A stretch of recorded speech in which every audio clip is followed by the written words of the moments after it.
साथियों का आज की इस खसूसी प्रेस कॉन्फ्रेंस में खैर मकदम करता हूं।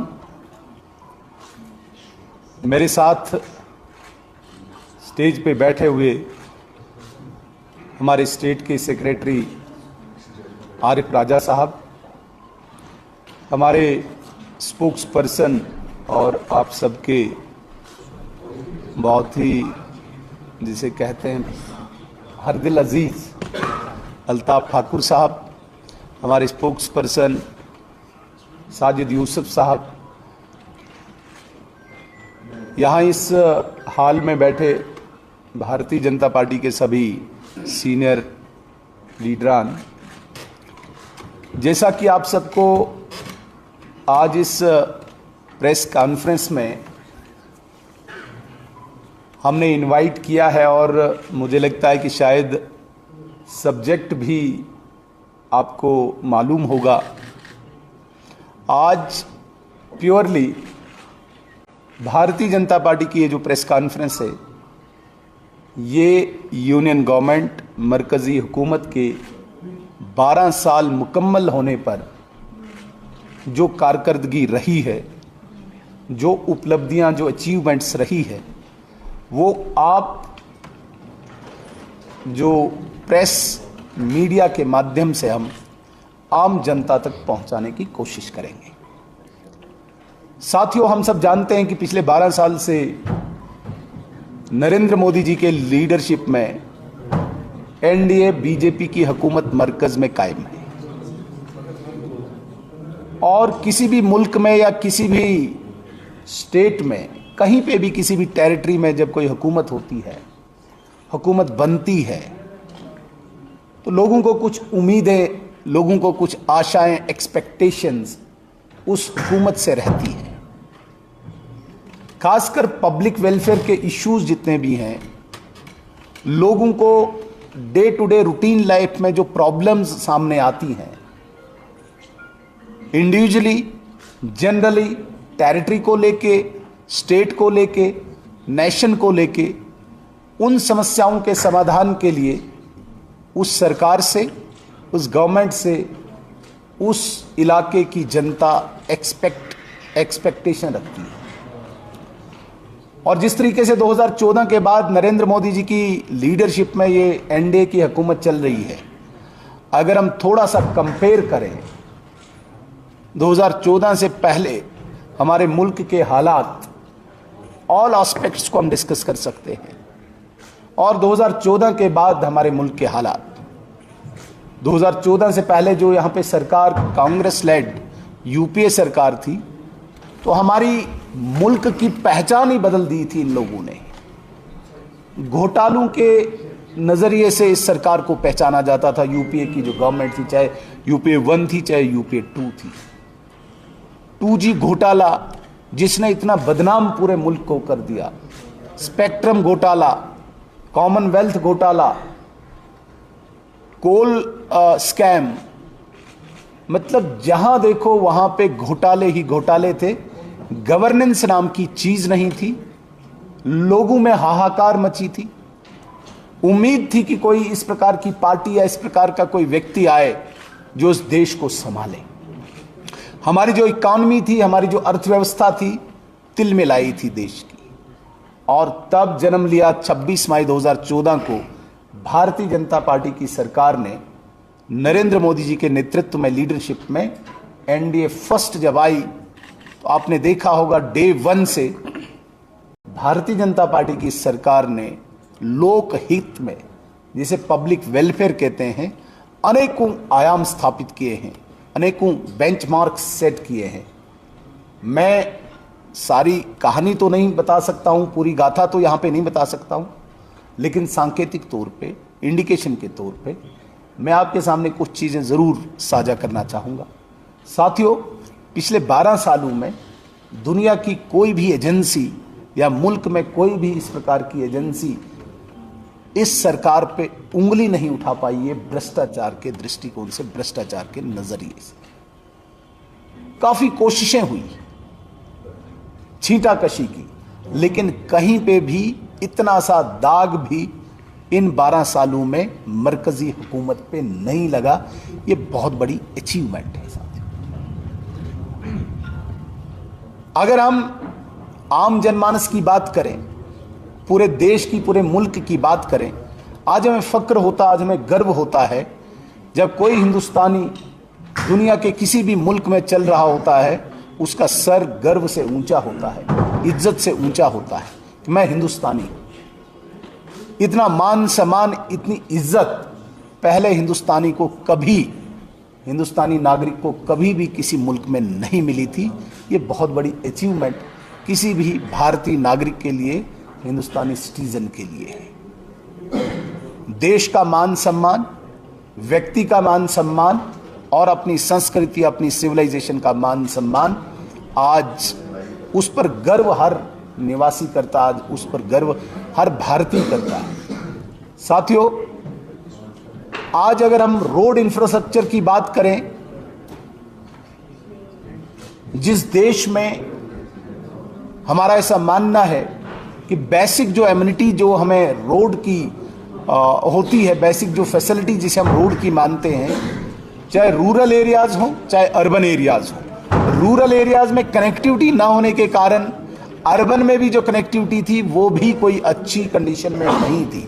लेकिन आज पूरा हिंदुस्तानी गर्व करता है, फख्र करता है। मैं कहता हूं सिर्फ हिंदुस्तान का नहीं, दुनिया का कोई भी व्यक्ति जब हिंदुस्तान में आता है, आज जो रोड इंफ्रास्ट्रक्चर इस एनडीए गवर्नमेंट के दौरान 12 सालों में बना हुआ है भारत में, मुल्क में, अद्भुत है, जिसे जितनी भी सराहना की जाए वो कम है रोड इंफ्रास्ट्रक्चर में। अगर हम रेलवेज की बात करें, आज आप देखिए कितनी नई चेंज आई है, कितना बड़ा परिवर्तन रेलवेज में आया है, कितनी नई ट्रेन्स चली हैं। मैं बाकी मुल्क की बात न करते हुए अगर मैं जम्मू कश्मीर की बात करूं तो इन्हीं 12 सालों में हमने यहाँ पे वंदे भारत देखी। वंदे भारत सिर्फ जम्मू में नहीं देखी हमने, वंदे भारत आज हमने कश्मीर में देखी। आज कश्मीर को पूरे मुल्क के साथ कनेक्ट किया है रेलवेज के साथ, तो बहुत बड़ी अचीवमेंट है। और जिस स्पीड से, जिस तीव्र गति से इन सेक्टर्स में काम हुआ है, ये मुझे लगता है कि सराहनीय काम हुआ है। जिस मुल्क में पिछले 70 सालों में केवल 74 एयरपोर्ट्स थे, आज इसी भारत में इन 12 सालों में 90 एयरपोर्ट और जुड़ा के 164 एयरपोर्ट पूरे भारत में हैं। और भी सैकड़ों एयरपोर्ट्स जो डोमेस्टिक एयरपोर्ट हैं वो अभी बन रहे हैं। साथियों, जिस मुल्क में कोरोना जैसी महामारी एक चैलेंज और एक चुनौती के रूप में आई थी, जिस चुनौती ने बाकी मुल्कों की अर्थव्यवस्था को तहस नहस कर दिया, बाकी मुल्कों की हेल्थ स्ट्रक्चर को तहस नहस कर दिया, सिस्टम को तहस नहस कर दिया, वहीं पे अगर हम देखें इस कोरोना की महामारी को जिस प्रकार से हमने फेस किया है, भारत उससे भी उभर के आया और स्ट्रॉन्ग ग्रोथ रेट जीडीपी हमने प्रस्तुत की है देश के सामने, दुनिया के सामने। और इस कोरोना में पिछले 6 सालों से आज तक अभी चल रहा है, 81 करोड़ लोगों को इस वक्त भारत सरकार मुफ्त अनाज दे रही है। छोटी बात नहीं है। हालांकि बहुत सारे लोगों ने प्रश्न उठाया कि भाई डायरेक्ट हम पैसा भी दे सकते थे, लेकिन जिस प्रकार से कोरोना में एक सप्लाई चेन टूट चुकी थी, कोई एक दूसरे का आता पता नहीं था, डायरेक्ट अनाज देकर एक आम जनमानस की जिंदगी को बिल्कुल इजी बनाया है। ये भारत सरकार की अचीवमेंट है। इसी कोरोना के दौरान हमने सिर्फ जमीन पे नहीं, हमने स्पेस में भी एक बहुत बड़ी उपलब्धि हासिल की, जब चंद्रमा पे हमारा मंगलयान लैंड किया। साथियों, भारत सरकार ने चाहे इनफरादी हो जिसे हम इंडिविजुअल कहते हैं, चाहे इज्तिमाई हो जिसे हम कलेक्टिव कहते हैं, हर फ्रंट पे काम किया है। अगर एक गरीब की जिंदगी में जो चैलेंजेस, जो प्रॉब्लम्स रोज वो फेस करता था, चाहे गैस को लेके, बिजली को लेके, पानी को लेके, सड़क को लेके, इलाज को लेके, पढ़ाई को लेके, उसके हर फील्ड में भारत सरकार ने इस पूरे देश के हर खित्ते में, मैं कहता हूं कि किसी भी कोने में कोई आम गरीब रहता हो, वहां तक पहुंचने का एक प्रयास किया है। आप देखिए, अगर हम जम्मू कश्मीर की बात करें तो जम्मू कश्मीर में हर फर्द को, हर व्यक्ति को 5 लाख तक का इलाज इस मोदी गवर्नमेंट इन 12 सालों में उपलब्ध हुआ है। जिस गरीब को कभी जमीन बेचनी पड़ती थी, जिस गरीब को कभी कोई माल मवेशी बेचना पड़ता था छोटे से इलाज के लिए, आज उस गरीब के हाथ में 5 लाख का कार्ड देके भारत सरकार ने इन गरीबों की जिंदगी को आसान बनाया है। और मुझे कहने में बिल्कुल इसमें कोई परहेज नहीं होगा, यदि किसी के घर में 5 व्यक्ति हैं तो मीन्स 25 लाख का इंश्योरेंस उस घर को नरेंद्र मोदी जी के इन 12 सालों में पहुंचा है। और जो लोग 10 लाख या 15 लाख डायरेक्ट ढूंढते हैं, उनके लिए भी जवाब है कि उनके घर में अगर 5 फर्द हैं, 5 व्यक्ति हैं, तो 25 लाख रुपया उनके अकाउंट में नरेंद्र मोदी जी की सरकार के द्वारा पहुंचा है। साथियों, अभी तक जम्मू कश्मीर में लगभग 12 लाख घरों में हमने उज्ज्वला योजना के तहत गैस कनेक्शन पहुंचाया है।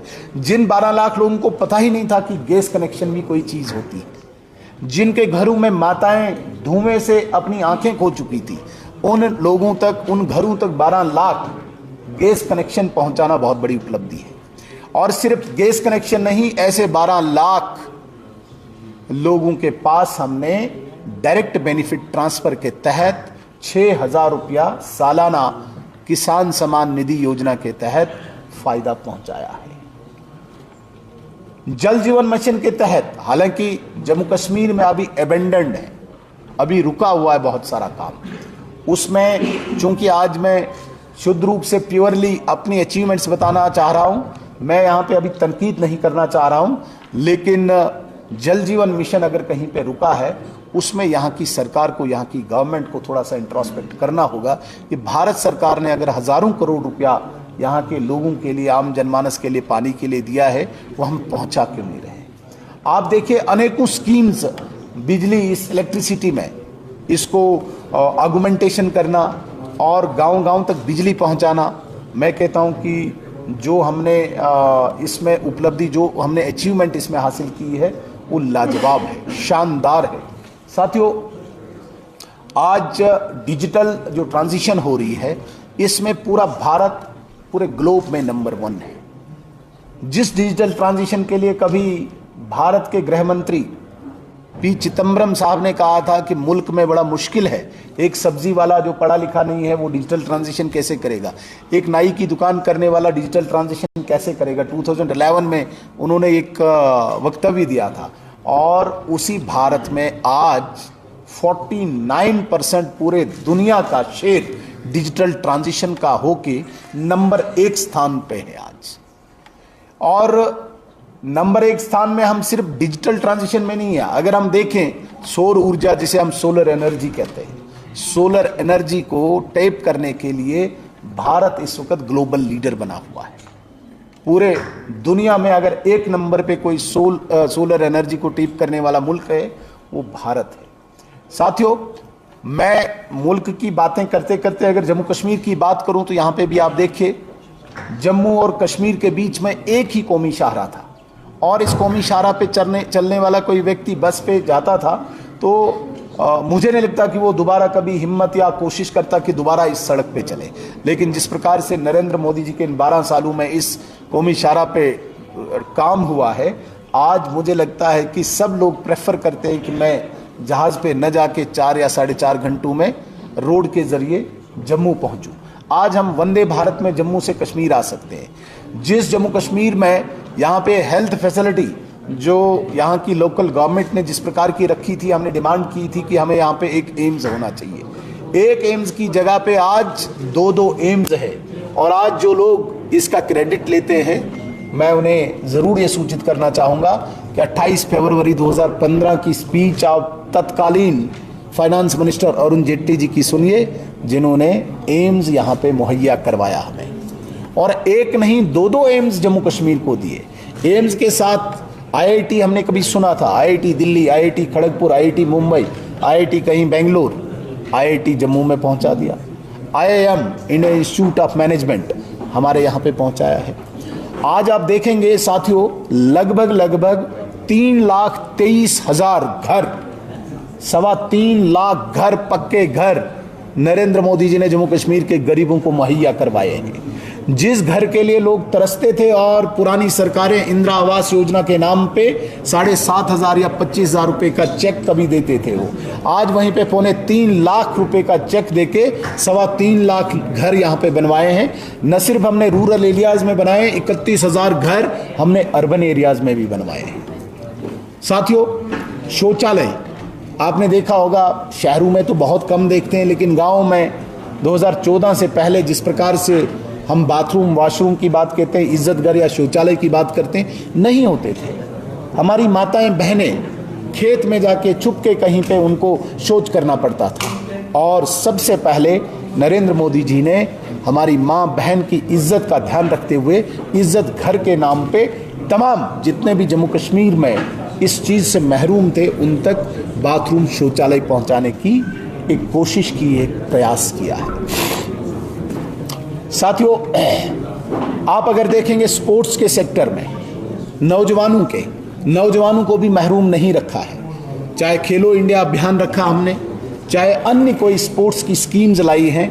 आप देखिए, हर गांव तक, हर ब्लॉक तक स्टेडियम बनाने का एक प्रयास जम्मू कश्मीर में नौजवानों के लिए यहाँ पे नरेंद्र मोदी जी की तरफ से हुआ है।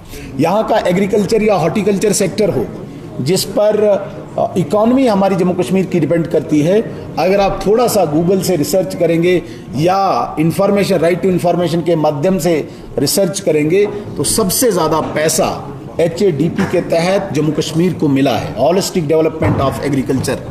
इसमें 5,000 करोड़ रुपया at a time Jammu Kashmir को दिया, ताकि एग्रीकल्चर सेक्टर में इरिगेशन की दिक्कत हो, बाकी दिक्कत हो, सीड्स की दिक्कत हो, उसको डेवलप करने के लिए एग्रीकल्चर सेक्टर में हमें यहाँ पे दिया है। टूरिज्म के सेक्टर में हजारों करोड़ रुपया हमारे पास यहाँ पे आया है। साथियों, सबसे बड़ी बात, हमारे जम्मू कश्मीर में इस वक्त जिस एनर्जी की बात करते हैं, जिस हम पावर जनरेशन की बात करते हैं, इस वक्त 6 पावर प्रोजेक्ट इस वक्त ज़ेर तामीर है।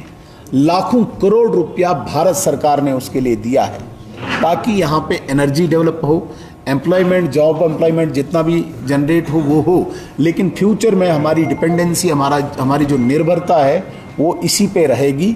इसलिए इसके लिए पैसा मुहैया करा के यहाँ पे पावर जनरेशन का काम हमारे भारत सरकार ने किया है।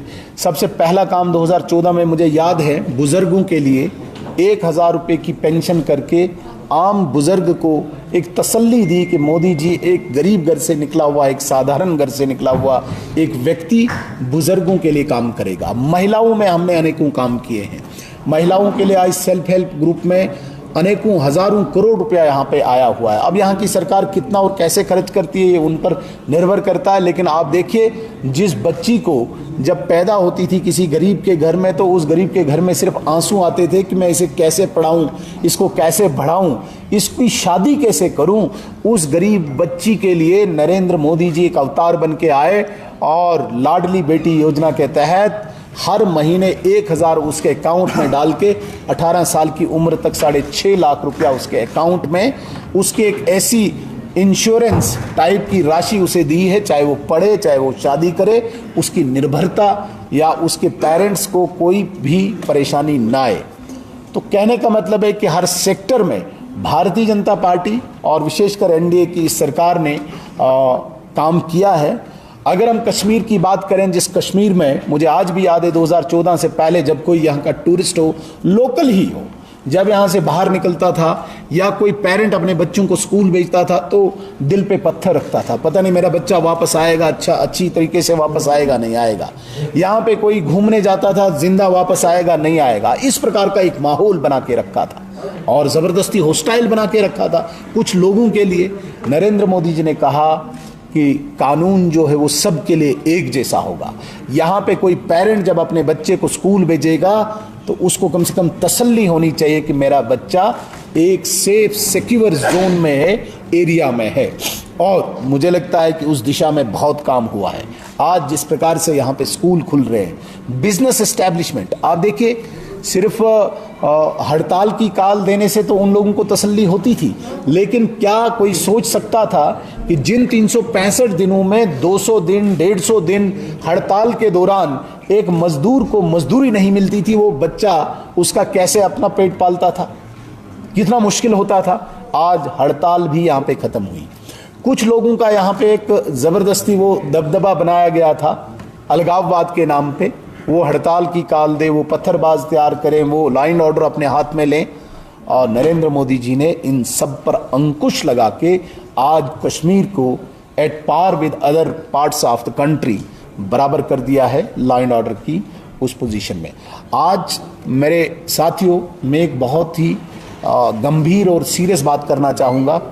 कृपया करके इसे किसी पॉलिटिकल लाइन से नज़र से नहीं देखना, लेकिन मेरी दिल में ये बात है, हम अगर थोड़ा सा 2014 से पहले कश्मीर के हालात को देखें तो यहाँ पे हर उस नौजवान को डर रहता था जो पॉलिटिक्स का शिकार होता था, जो कभी लोकल रिप्रेजेंटेटिव के अगर थोड़ा सा भी खिलाफ गया हो, पता नहीं कहां से उस पर कौन सा एक्ट लगा के, कौन सा पीएसए लगाया जाएगा, उसे कहां भेजा जाएगा, कौन सा उसे यूएपीए कानून लगा के उसे कहां भेजा जाएगा। इस प्रकार की यहाँ की स्टेट थी तब। और जो आज स्टेट स्टेट चिल्लाने वाले लोग हैं, उन्हीं के हाथों में ये लॉ एंड ऑर्डर था। साथियों, खून खराबा चारों तरफ से था, गोलियों की आवाज चारों तरफ से थी, ग्रेनेड की आवाज चारों तरफ से थी। ऐसा लग रहा था, मुझे आज भी याद है, राहुल गांधी जी ने एक दिन कहा था कि भाई आतंकवाद पे नियंत्रण असंभव है, कि टेररिज्म को कंट्रोल करना इम्पॉसिबल है। और आज आप देखें, आज यहां का नौजवान खुशी खुशी से बुलवाड़ पे घूम रहा है, कहीं पे कॉफी पी रहा है, कहीं पे आइसक्रीम खा रहा है, उसे डर ही नहीं किसी का। पहले डर के माहौल में जीता था यहां पे। ये डर का माहौल किन लोगों ने पैदा किया था और किन लोगों के लिए पैदा किया था, किस लक्ष्य के लिए, किस टारगेट के लिए पैदा किया था। मुझे आज इस 12 साल के इस अचीवमेंट्स के दौरान ये बोलने की आवश्यकता नहीं है, लेकिन कश्मीर में जो एक माहौल, आज जो एक फिजा बदली है, हालांकि प्रयास कर रहे हैं, अभी भी कर रहे हैं। मैं ये नहीं कहूँगा कि सारा बिल्कुल 100% ठीक हुआ है, लेकिन ऐसा हम कह सकते हैं कि उस डायरेक्शन पे लगभग 90% हमने अचीव कर लिया है। आज वो स्पोर्ट स्ट्रक्चर नहीं है, आज उस माहौल में लोग नहीं रह रहे हैं, आज नौजवान उस दौड़ा दौड़ी में नहीं है। कौन कहाँ है? आज नौजवान यहाँ का ढूंढ रहा है, जॉब एवेन्यूज ढूंढ रहा है। इसीलिए मैंने एक दिन असेंबली में भी कहा था कि अगर नरेंद्र मोदी जी और अमित शाह जी ने कश्मीर के नौजवान को सेफ्टी दी है, सुरक्षा दी है, तो यहाँ की सरकार का दायित्व बनता है वो उसको जॉब दे, वो उसको एम्प्लॉयमेंट दे। ये नरेंद्र मोदी जी वहाँ से देने नहीं आएंगे, इसलिए हमने यहाँ पे एक लोकप्रिय सरकार चुनी थी। लेकिन साथियों, बदकिस्मती है, इतना सुंदर माहौल आज यहाँ पे जो बना हुआ है, इस माहौल में एक मायूसी का आलम यहाँ की जो प्रेजेंट गवर्नमेंट है इसकी वजह से है। अननेसेसरीली कुछ इस प्रकार का मतलब मुद्दा क्रिएट करके डाइवर्ट करना लोगों को, इतनी स्कीम्स आज जो आई हुई हैं उन स्कीम से लोगों को ध्यान भटकाना, अपनी नॉन परफॉर्मेंस को छुपाना। मैं आपको बताना चाहूँगा, अभी पिछले महीने यहाँ पे शिवराज सिंह चौहान जी आए, honourable union minister agriculture and rural development. 6000 crore रुपए के हमें यहाँ पे सड़कें दी भारत सरकार ने। अब वो बनानी किसने है? यहाँ के लोगों ने बनानी है, यहाँ की सरकार ने बनानी है। 6000 करोड़ रुपीस जम्मू कश्मीर के लिए, ताकि कोई गांव, जिस गांव की, जिस हैबिटेशन की पॉपुलेशन 250 हो, वहां पे भी हम सड़कें पहुंचाएं। हजारों करोड़ रुपया सीआरएफ में, सेंट्रल रोड फंडिंग में, सैकड़ों करोड़ रुपया नाबार्ड में। अरे वो पैसा तो यहां पे खर्च होना चाहिए, लेकिन बदकिस्मती है, ठेकेदार यहां पे रो रहा है, ठेकेदार यहां पे धरने पे है, जिसने काम करना चाहिए था। अरे पैसा भारत सरकार दे रही है, ट्रांसपेरेंसी से, पारदर्शिता से आप यहां पे उस पैसे को यूटिलाइज करिए, कौन रोक रहा है? लेकिन व्यापारी परेशान कर रखा है, कॉन्ट्रैक्टर परेशान कर रखा है, दुकानदार परेशान कर रखा है। तो सरकार तो इसलिए नहीं बनाई थी जम्मू कश्मीर के लोगों ने कि आप यहां पे परेशानियां करो। आज तो लोग कंपेयर कर रहे हैं, फर्स्ट टाइम जम्मू कश्मीर में आज कंपैरिजन चल रहा है कि भाई एलजी गवर्नमेंट, एलजी प्रशासन अच्छा था या सरकार अच्छी है। हालांकि लोकतंत्र में, लोकतंत्र की बुनियाद जो होती है पॉपुलर गवर्नमेंट होती है, कहीं पे भी राष्ट्रपति शासन नहीं होता है। लेकिन जम्मू कश्मीर के लोगों को जिस प्रकार से आज हालात बने हुए हैं, यहाँ पे आज कंपेयर किया जा रहा है, क्या वो ठीक था या ये दौर ठीक है। आज सस्पेंस है, आज लोग दोबारा से, मैं ये नहीं कहूँगा कि राष्ट्रपति शासन ही सही है, लेकिन लोग मजबूर है वो चीज़ आज कहने पे। तो मेरे कहने का ये तात्पर्य है साथियों, 1 लाख घरों की और घोषणा हमारे शिवराज सिंह चौहान जी ने अभी की थी, आपने सुना होगा। 1 लाख घरों की योजना यहाँ पे और बनने चाहिए, और यहाँ की सरकार ने वो तैयार करना है, आपने प्रपोजल देना है। आपको मैं बताना चाहूँगा, इरिगेशन के सेक्टर में हज़ारों करोड़ रुपए की योजना भारत सरकार दे रही है। यहाँ के लोग, यहाँ के फार्मर्स तरस रहे हैं, मुझे इरिगेशन की कूल टूट चुकी है, मेरे पास पैसा नहीं है, लेकिन कोई सरकार है ही नहीं, विजिबल है ही नहीं, गवर्नमेंट या प्रशासन विजिबल है ही नहीं कि वो उसको प्रपोज करे और भारत सरकार से पैसा ले। तो कुल मिला के अगर मैं देखा जाए तो भारत सरकार ने 12 सालों में जिस प्रकार की अचीवमेंट्स को हासिल किया है, हमें गर्व होता है कि हम उस पार्टी के सिपाही हैं, हम उस नेता के सिपाही हैं जिन्होंने भारत का नाम पूरी दुनिया में रोशन किया है, जिन्होंने यहाँ पे लोक हित में, जन कल्याण में बैलेंस्ड, जिसे कहते हैं संतुलित, किसी भी सेक्टर में कोई हीन भावना ना हो, और मैनेज्ड, व्यवस्थित तौर से हमने विकास किया है। मैं बधाई देना चाहता हूँ। और सबसे बड़ी बात, 10 जून को नरेंद्र मोदी जी ने एक कीर्तिमान, जिसे रिकॉर्ड कहते हैं, स्थापित किया है। देश का कोई भी इलेक्टेड प्राइम मिनिस्टर सबसे लंबे टाइम का 4399 दिन, आज तो 17 हैं और 7 दिन और जोड़ेंगे तो 4406 दिन आज हो गए, लेकिन 4398 दिन जो पंडित जवाहरलाल नेहरू जी के नाम पे वो रिकॉर्ड था, उसको तोड़ के नरेंद्र मोदी जी पहले वाहिद एक ऐसे वजीर आजम बने जो इलेक्टेड प्राइम मिनिस्टर के तौर पे जिन्होंने सबसे लंबे टाइम का कीर्तिमान स्थापित किया है। हमें गर्व होता है। ये सिर्फ भारतीय जनता पार्टी के वर्कर को गर्व नहीं होता है, ये आज पूरे हिंदुस्तानी को गर्व होता है। मैं आज आपके माध्यम से कश्मीर की सभी जनता को मुबारकबाद देना चाहूँगा कि 12 साल में जितना काम हमने किया है, हम पूरी कोशिश करेंगे कि आम जनमानस के सामने सर झुकाकर ये सेवा करते रहे। आपका आशीर्वाद नरेंद्र मोदी जी को मिलता रहे और ये देश, जम्मू कश्मीर फलता फूलता रहे। इतना ही कह के मैं अपनी बात को खत्म करता हूँ। जय हिंद, जय भारत।